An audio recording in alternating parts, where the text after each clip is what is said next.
Salut à tous les terriens, cette vidéo est une petite vidéo spéciale conseil muscu, entre parenthèses sport, spécial drépanocytose.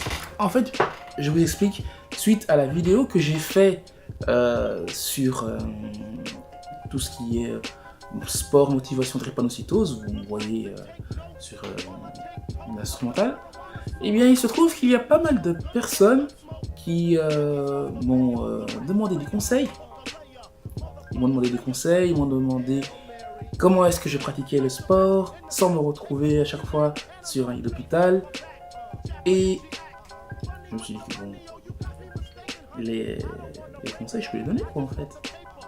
Alors pourquoi ne pas les donner? Donc dans cette vidéo, je vais vous expliquer mon ressenti en tant que drépanocytaire qui fait du sport et ce que j'ai pu expérimenter au fil des années. Ok, donc j'ai fait une petite liste de conseils. Je ne sais pas si je vais cutter ou si je vais faire un one shot. Je verrai bien ça à la fin de la vidéo selon sa durée. Donc voilà. Alors il faut savoir que la première fois que j'ai mis les pieds dans une salle de musculation, j'avais 18 ans, j'avais la même taille que maintenant, c'est-à-dire 1m86,5, 87, sauf que je pesais entre 66 et 68 kg. Donc, j'arrive directement au premier conseil qui est le regard des autres, la peur du regard quand on arrive la première fois dans une salle de musculation.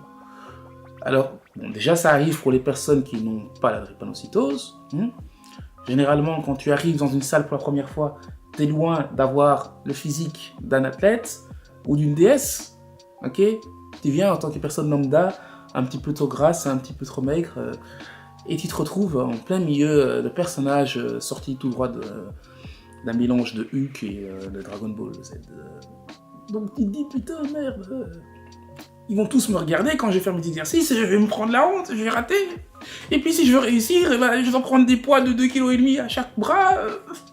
Je vais m'afficher, donc peut-être le grand parce que je stresse. Calme.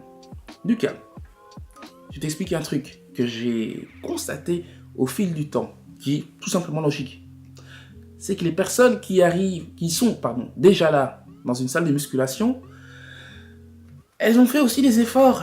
Elles ne sont pas nées avec le physique qu'elles ont. Que tu vois actuellement, qui sont larges d'épaules, musclées, là pour les filles qui sont un bon fessier, des bonnes jambes, qui tiennent longtemps sur les tapis, ils ont commencé aussi quelque part, qu'elles aient une maladie ou pas. Ok? Donc, ne pas stresser par rapport au regard des autres. Concentrez-vous sur ce que vous allez faire. Ok? Au pire, et même pas, c'est même pas un pire en fait. Si une personne expérimentée vient vers vous, ce sera à 90% des cas, dans 90% des cas, pour venir vous conseiller, dire que écoute, je vois que tu fais cet exercice-là d'une telle manière, je te conseille, ok, encore une fois, la personne bien intentionnée va venir te donner un conseil, ok, et pas te rabaisser. Je te conseille de le faire de cette manière pour telle ou telle raison, parce que de cette manière-là, cet exercice est mieux effectué et donc travaillera mieux telle ou telle partie du corps. Ou alors, si tu le fais de telle manière, tu risques de te blesser, de faire ceci, de faire cela. Okay. Et donc voilà, les personnes qui sont expérimentées à la salle de sport en général viennent pour donner des conseils. Donc ne stressez pas. Et encore mieux, chose qui m'arrive de faire encore, c'est d'aller, quand je vois une personne faire un nouvel exercice, utiliser une nouvelle machine ou quoi, lui demander à quoi sert cet exercice-là, comment s'utilise cette machine-là, parce que des nouvelles machines, il y en a tous les jours, hein. Je découvre chaque fois que je vais dans une nouvelle salle. Ok? Donc voilà. Ne pas stresser, ne pas craindre le regard d'autrui quand on est dans une salle. Concentrez-vous sur ce que vous voulez faire. Ok? Alors, deuxième question, enfin deuxième conseil, si je peux dire ainsi, c'est que faire comme exercice? En fait, ce n'est pas un conseil que je vais vous donner proprement parler. Je ne vais pas vous dire quel exercice faire, parce que déjà de 1, je ne sais pas quel est votre objectif. Je ne sais pas si vous voulez prendre des gens, si vous voulez prendre des bras, si vous voulez avoir des pectoraux, faire fondre votre ventre. Donc ça, c'est à vous de savoir déjà à la base ce que vous allez faire. Okay, si vous pouvez très bien aller dans une salle de musculation pour le fun, pour les découvrir par pure curiosité, tout comme vous pouvez très bien avoir un objectif déjà bien ficelé. Et donc dans ce cas, je vous conseillerais plutôt d'aller voir des personnes qui sont vraiment expérimentées et leur demander quel exercice faire, encore une fois, pour atteindre ceci ou cela, car je voudrais avoir ceci ou cela. Je voudrais élargir mes épaules, je voudrais avoir des fesses plus musclées, je voudrais avoir, je sais pas moi, un dos plus large. Donc voilà. Allez vous renseigner chez des personnes professionnelles, quitte à vous renseigner chez les coachs ou quoi que ce soit. Ok ? À la limite, il y a encore des vidéos sur YouTube où il y a des personnes qui donnent des bons conseils, que ce soit pour la musculation, pour l'alimentation. Et donc, je vous conseille aussi de, franchement, vous renseigner chez plusieurs personnes. Parce qu'il n'y a pas, de, comment dire, de recette ultime pour devenir le meilleur bodybuilder. Ok, si vous espérez être bodybuilder, bodybuilder c'est autre chose encore. Enfin, pour devenir le meilleur, le physique parfait, il n'y a pas de recette ultime. Parce qu'il y a tellement de paramètres à prendre en compte que voilà quoi, je veux dire, chaque personne réagit différemment, chaque personne a son métabolisme, même si vous avez la drépanocytose, sachez-le, vous ne réagirez pas d'une même manière par rapport à un autre drépanocytaire. Et non, ça, croyez-moi, on est bien différents chacun l'un de l'autre, même si on a la même pathologie. Ok ? Alors, le temps de récupération. Ok, là, on commence à entrer dans des conseils qui concernent bien plus les personnes drépanocytaires. Ok, alors une personne qui n'a pas de problème à récupérer, on a son temps de récupération à elle. Mais il faut savoir un truc, c'est que nous, les personnes qui avons la drépanocytose, nous nous fatiguons plus vite. D'ailleurs, je ne vous l'apprends pas quand je vous le dis. Ok, vous avez déjà pu expérimenter ça au cours de votre vie. D'accord ?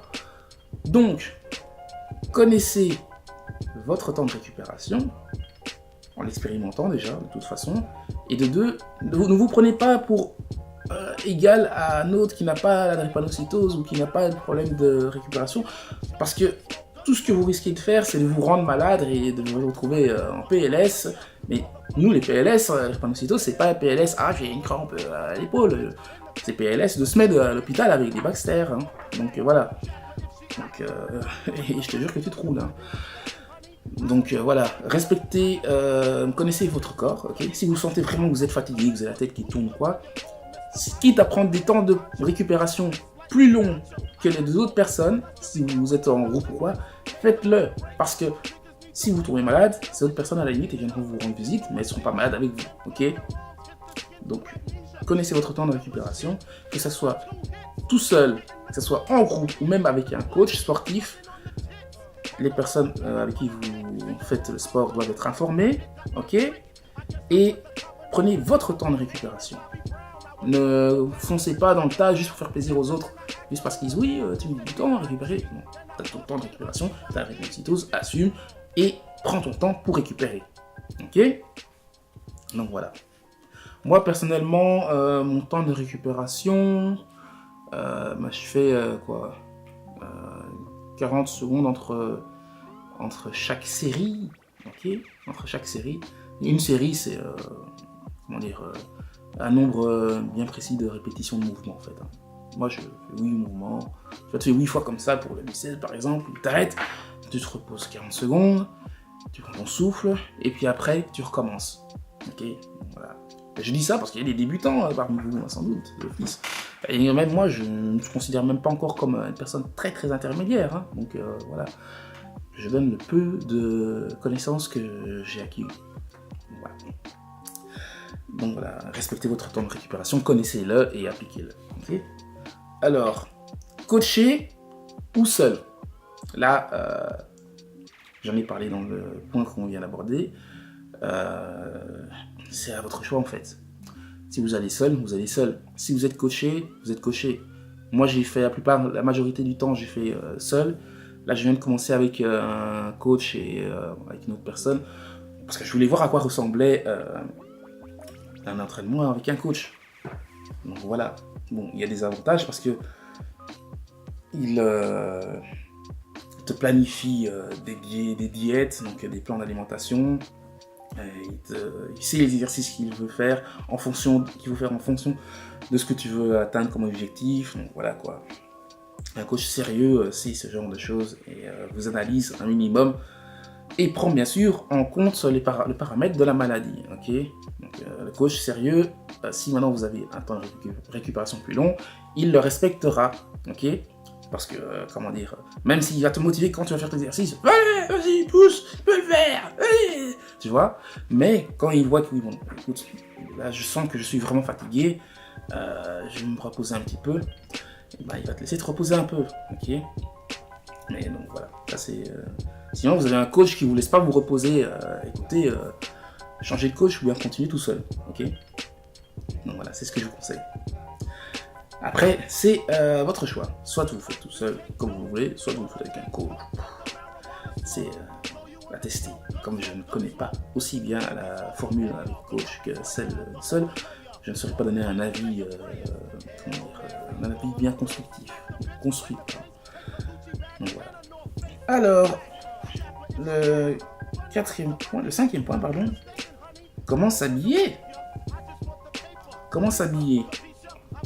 C'est pas une vraie question, ça. Enfin, en fait, si.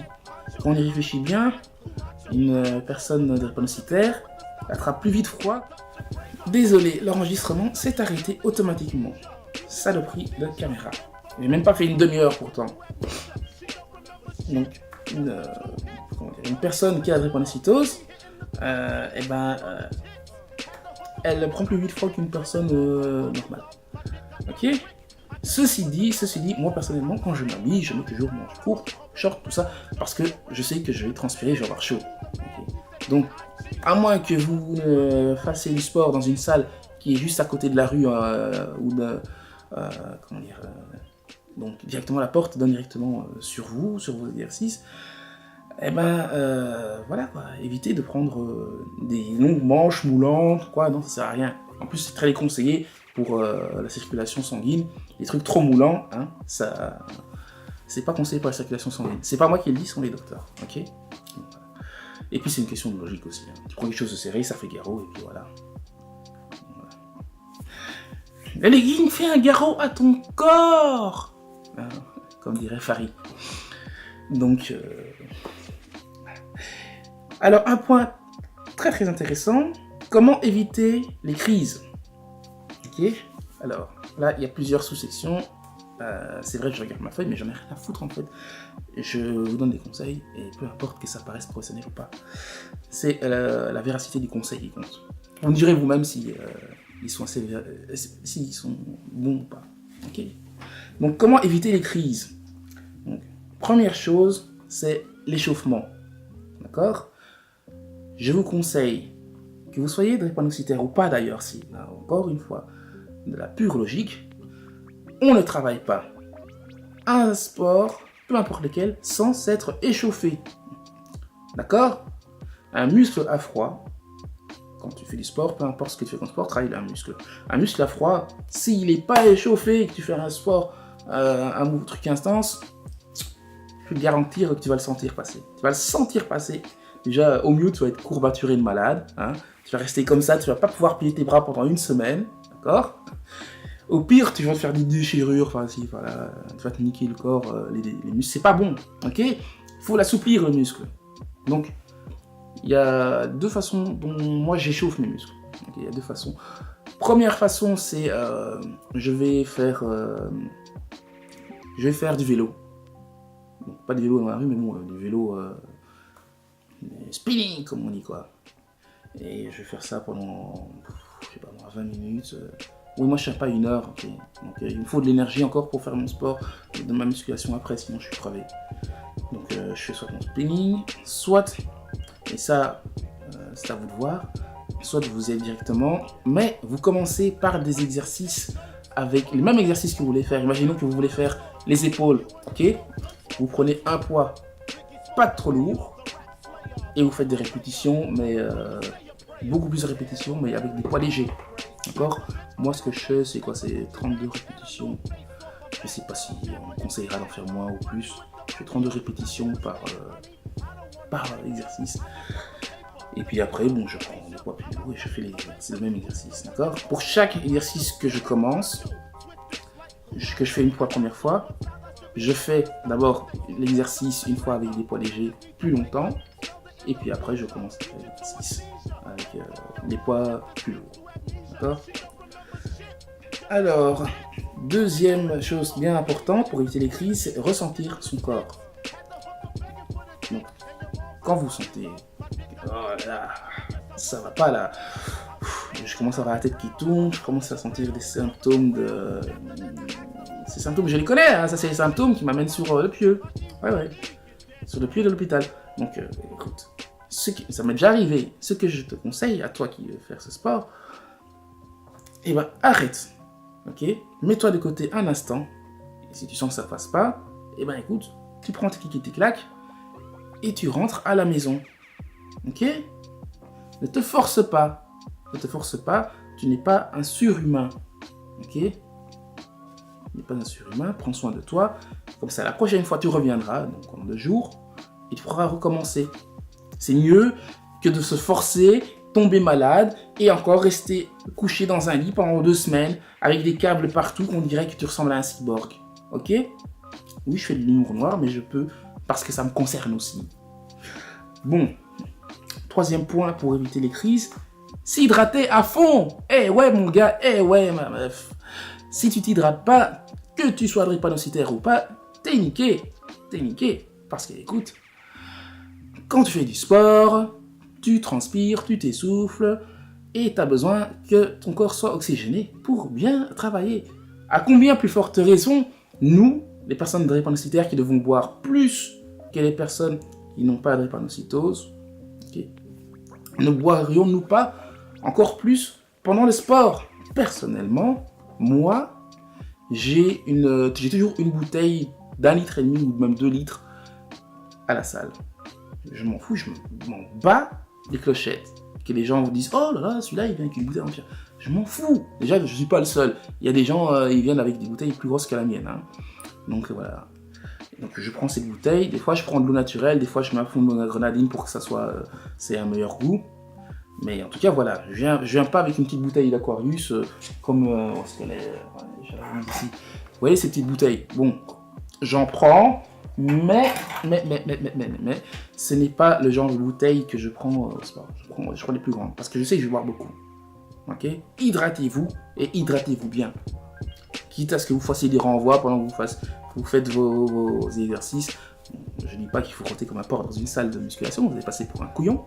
Mais voilà, je veux dire, hydratez-vous, quoi. Hydratez-vous bien. Ok, d'accord? De préférence, buvez bien entre... deux exercices où là vous faites une pause, je sais pas, de 3-4 minutes et là vous buvez bien, vous reposez bien et vous faites l'exercice après. Ok?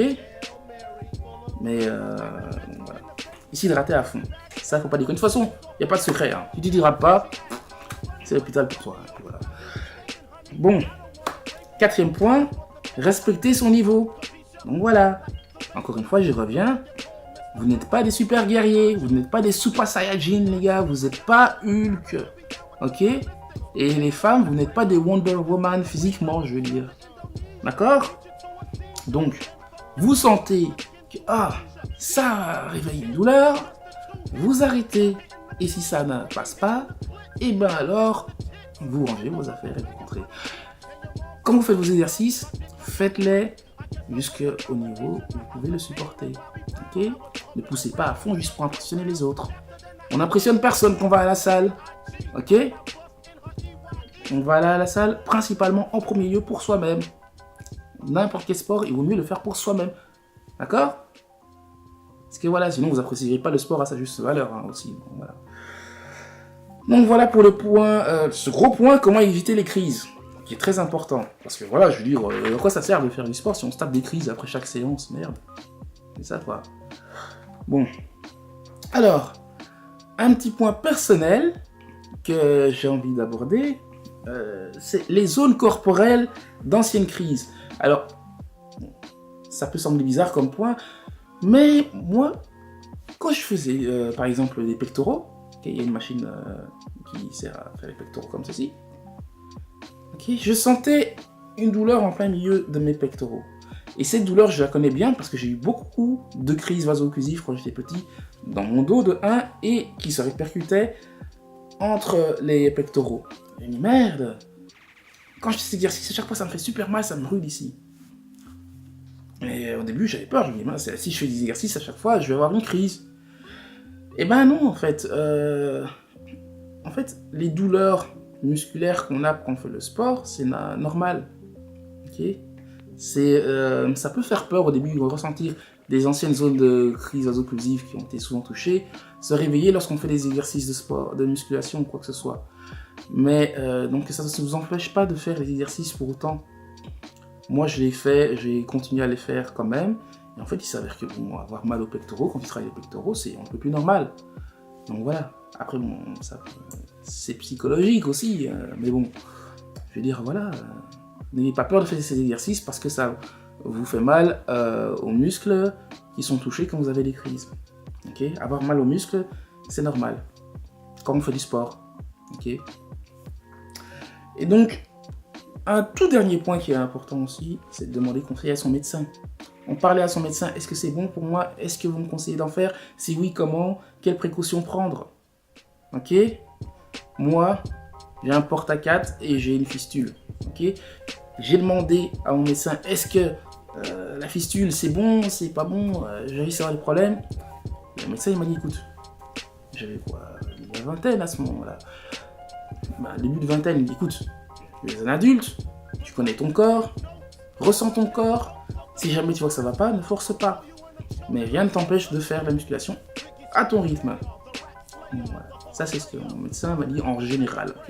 C'est pour résumer en gros ce qu'il dit. Donc voilà, là je pense que j'ai abordé tous les points. Je regarde si j'ai rien oublié. Ouais.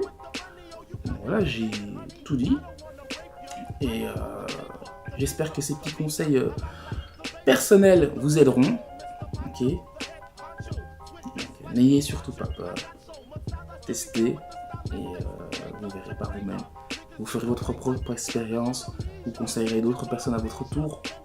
Moi, personnellement, quand j'étais plus jeune, je ne me suis jamais imaginé être devant une caméra à conseiller d'autres personnes ayant la drépanocytose comment faire du sport. Et voilà, tout peut arriver.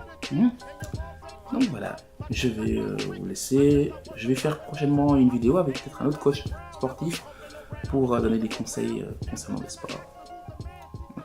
Allez, salut les terriens!